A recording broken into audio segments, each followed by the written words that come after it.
بسم اللہ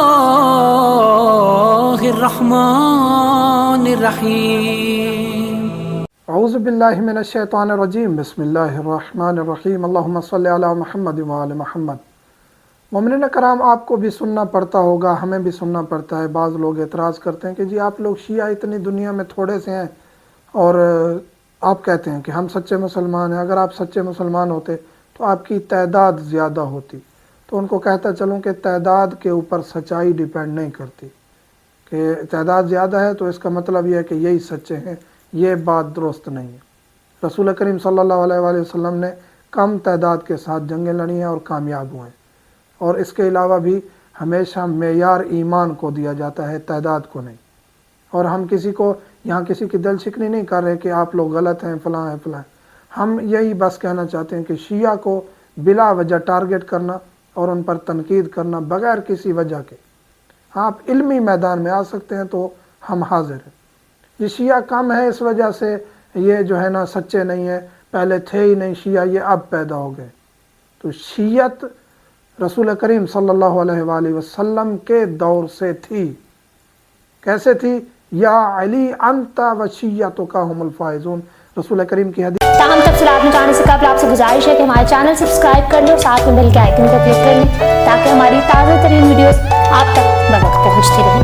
حدیث ہے، اے علی آپ اور آپ کے شیعہ کامیاب ہیں۔ ہم تو رسول کریم کے دور سے ہیں اور رسول کریم کی زبان مقدس سے ہمیں کہا گیا کہ ہم کامیاب ہیں، اور ہم شیعہ ہیں، فخر سے کہتے ہیں ہم شیعہ ہیں، ہم شیعان علی ہیں، وہی شیعہ جو رسول کریم نے فرمایا تھا کہ یا علی آپ کے شیعہ کامیاب ہیں۔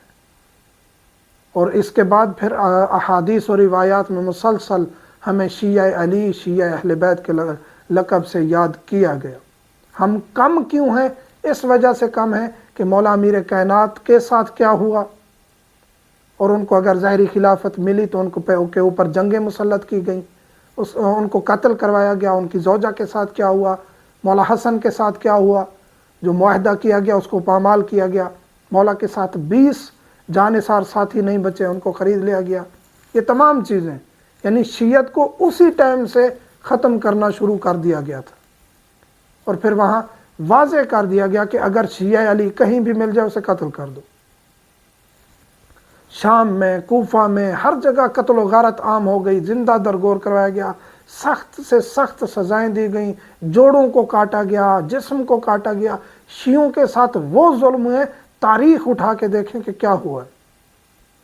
آج بھی شیعہ ہیں اور کثرت سے شیعہ ہیں، ایسا نہیں ہے کہ شیعہ تھوڑے ہیں، کثرت سے شیعہ ہیں، لیکن شیعت بعد میں پھیلی ہے کیونکہ ہمارے ائمہ علیہم السلام کے ساتھ اتنی ظلم و جبر کیا گیا، ان کو قید میں رکھا گیا، ان کے چاہنے والوں کو قتل کیا گیا، تو جو شیعہ تھے وہ گوشہ نشینی اختیار کر گئے۔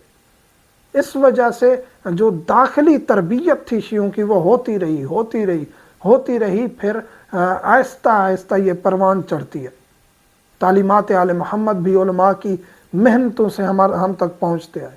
علماء کو قتل کیا گیا، سرکار حجت کی غیبت کے بعد، غیبت کبریٰ کے بعد علماء کی ذمہ داری آئی تو ان کو بھی قتل کیا گیا۔ کافی علماء ہمارے بے دردی سے قتل ہوئے، اس کے باوجود علماء کی انتھک محنتیں، انتھک سفر، انتھک دن رات احادیث کو لکھنا، آج ہم تک الحمدللہ وہ فقہ موجود ہے جو سب سے اتھینٹک فقہ ہے۔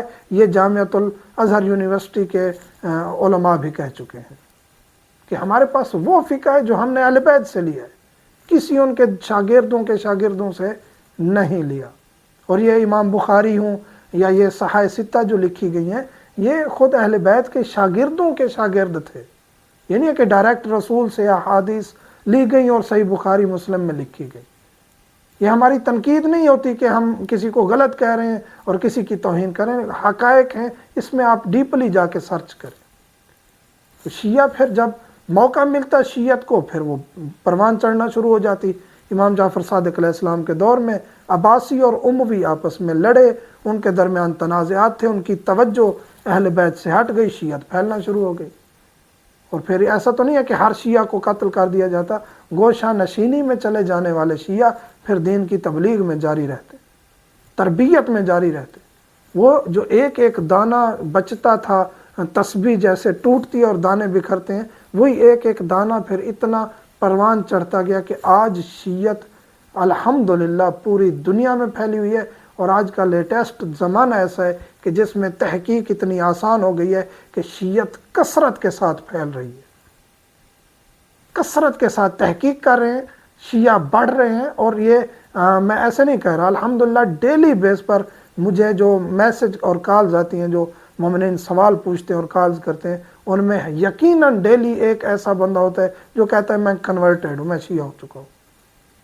تو اس میرے اس فتوے اور اس تاریخ بتانے کے عرصے میں ہزاروں ایسے لوگوں سے واسطہ پڑا ہے جو کہتے ہیں ہم شیعہ ہوئے۔ اور یہ نہیں ہے کہ نوجوان، بزرگ، خواتین کافی ایسے ہیں، اور نئی نسل بھی اب تحقیق پہ آ چکی ہے۔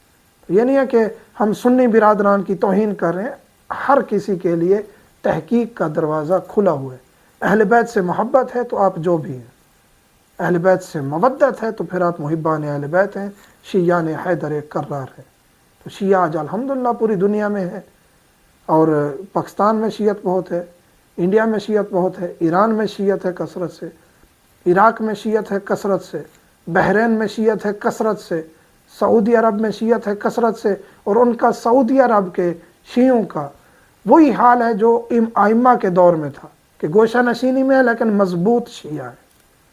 اس کے علاوہ تیونس، الجزائر، یہ جو عربی ممالک تھے جہاں پہلے شیعہ کو گالی سمجھا جاتا تھا، نجس سمجھا جاتا تھا، آج وہاں شیعت پروان چڑھ رہی ہے۔ مصر میں شیعت پروان چڑھ رہی ہے، افغانستان میں شیعوں کے اوپر ظلم کیا جا رہا ہے، انشاءاللہ وہ شیعت اسی مظلومیت میں آگے بڑھے گی۔ تو شیعہ وہ ہیں جو علی کو چاہتے ہیں، مظلوم ہیں، مظلومیت میں اتنے بڑھ رہے ہیں کہ دشمن کی نیندیں حرام ہو چکی ہیں۔ مومنین سے ملتمس ہوں دعا میں یاد رکھا کریں، والحمدللہ رب العالمین۔